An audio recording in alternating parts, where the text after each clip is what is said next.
Ini adalah saatnya bagi kita di persimpangan yang kritis ini untuk mengambil pelajaran dari sejarah. Tapi Mahkamah bisa memanggil sepanjang diperlukan oleh Mahkamah.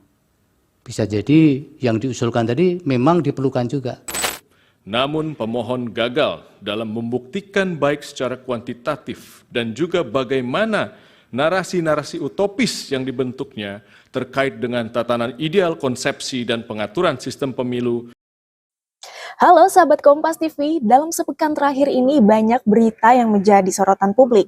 Kira-kira berita apa saja sih yang banyak dikomen oleh netizen? Ini dia videonya. Pasangan Capres-Cawapres nomor urut 1 Anies Baswedan dan Muhaimin Iskandar hadiri sidang perdana sengketa Pilpres 2024 di Mahkamah Konstitusi pada Rabu 27 Maret 2024. Dalam tuntutannya, tim Anies Muhaimin meminta agar MK menggagalkan hasil KPU serta meminta diskualifikasi pasangan Capres Prabowo Gibran. Tim Anies Muhaimin juga meminta agar digelar pemilu ulang. Ini adalah saatnya bagi kita di persimpangan yang kritis ini untuk mengambil pelajaran dari sejarah, berdiri dengan keberanian moral dan intelektual untuk menentukan masa depan kita dengan keputusan yang akan memperkuat pondasi demokrasi, memperkuat pondasi keadilan di dalam negara kita. So, kira-kira apa komentar netizen? Langsung aja nih, kita baca di netizen pertama ada dari @Zubaidah. Zubaidah bilang, semoga di bulan yang penuh berkah ampunan dan maghfirah, MK yang mulia memutuskan dengan berpegang teguh pada keadilan tanpa adanya tekanan dari pihak manapun. Ya, semoga aja ya Hakim MK ini bisa memutuskan sidang tanpa tekanan dari pihak manapun dan siapapun. Lanjut di netizen kedua dari @Fran. Fran bilang, nyali hakim dipertaruhkan sekarang untuk memutuskan ini perlu jiwa negarawan yang tangguh. Betul banget nih, karena keputusan ini memang bukan perkara mudah ya buat hakim. Nah, kalau di netizen selanjutnya ada dari @Mikael. Mikael bilang, MK yang memulai, MK pula yang akan mengakhiri.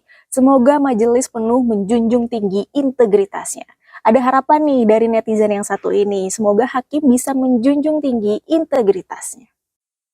Dua kubu pemohon gugatan hasil Pilpres 2024 kompak mengajukan nama sejumlah menteri dihadirkan dalam persidangan di Mahkamah Konstitusi. Menurut Ketua MK Soehartoyo, permintaan tersebut akan dibahas dalam rapat hakim. Ketua MK Soehartoyo menegaskan bahwa dalam perkara sengketa bersifat adversarial seperti ini, Mahkamah harus berhati-hati karena ada irisan-irisan keberpihakan jika majelis hakim memanggil orang tertentu selaku saksi atau ahli pemohon. Tapi Mahkamah bisa memanggil sepanjang diperlukan oleh Mahkamah. Bisa jadi yang diusulkan tadi memang diperlukan juga. Itu sangat tergantung juga dari pembahasan kami di rapat Mustat Hakim. Sehingga nanti kalau dihadirkan juga Mahkamah yang memerlukan. Langsung aja kita bacain komentar dari netizen @Franciscus yang bilang, ini kasus besar, seharusnya siapapun kalau dibutuhkan, sekalipun menteri. Kalau menurut netizen yang satu ini nih, siapapun yang dibutuhkan dalam sidang itu perlu dihadirkan, sekalipun menteri. Lanjut di netizen berikutnya dari @Yuan yang bilang, adem sekali lihat yang mulia, semoga dapat memutuskan hasil sidang seadil-adilnya. Amin ya, semoga yang mulia hakim bisa memutus sidang nih dengan seadil-adilnya. Next, di netizen berikutnya ada dari @Tanti. Semoga para hakim yang sedang berpuasa dapat menegakkan keadilan dan kebenaran, jangan mendukung yang zalim dan sudah jelas kecurangannya. Berat hisapnya Pak Hakim kelak di akhirat jika membela yang zalim dan tidak membela kebenaran. Ternyata banyak ya netizen yang berharap hakim bisa menegakkan keadilan dan kebenaran. Selain yang para pengacara kondang bacakan gugatan ataupun eksepsi di sidang MK, netizen juga menyoroti anak pengacara Yusril Iza Mahendra, yaitu Yuri Kemal Fadlullah. Yuri sempat membacakan eksepsi atau bantahan terhadap gugatan mengenai dugaan kecurangan Pilpres 2024.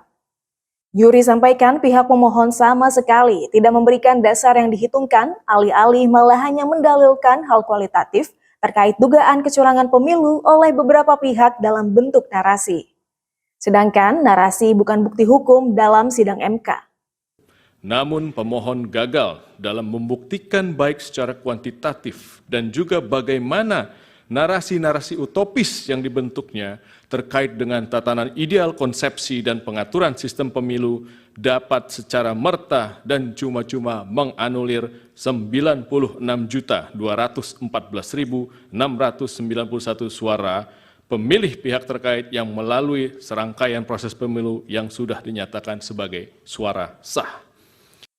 Kalau gitu langsung aja kita baca dari komentar netizen pertama, ada dari @don69muk yang bilang, sepertinya ini menjadi ajang penampilan advokat muda Indonesia. Advokat senior terkesan mendidik advokat muda supaya memiliki jam terbang di tingkat nasional. Semoga aja nih ya, advokat muda dan para senior itu bisa saling rangkul demi pendidikan hukum di Indonesia yang lebih baik. Lanjut di komentar netizen berikutnya ada dari @rehima_prayudya yang bilang, majulah anak muda generasi penerus bangsa yang berilmu, berakhlak, dan bertakwa kepada Allah. Tetaplah berpedoman pada kepentingan bersama demi bangsa dan negara Indonesia yang sangat kita cintai ini. Kalau netizen yang satu ini nih ngasih semangat nih buat advokat muda, buat terus jadikan kepentingan bangsa Indonesia sebagai pedoman. Langsung aja nih kita bacain komentar berikutnya dari @endaksetiawati yang bilang, hebat putra Bapak Yusril, anak muda yang maju yang bisa jadi contoh. Maju terus bersama Mas Gibran juga anak muda. Ayo anak-anak muda seluruh Indonesia bangkit di dalam kebenaran. Semoga putra Bapak Yusril hebat seperti ayahandanya.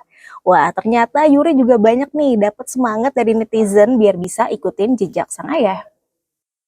Itu dia tadi berita yang banyak disorot oleh netizen. Nah, biar semakin semangat nih nonton YouTube Kompas TV-nya, siapa tahu nih komentar kamu dibacain di netizen oh netizen. Kalau begitu saya Anseli Natasha pamit undur diri dulu, tapi jangan lupa untuk di like, share, komen, dan subscribe channel YouTube Kompas TV.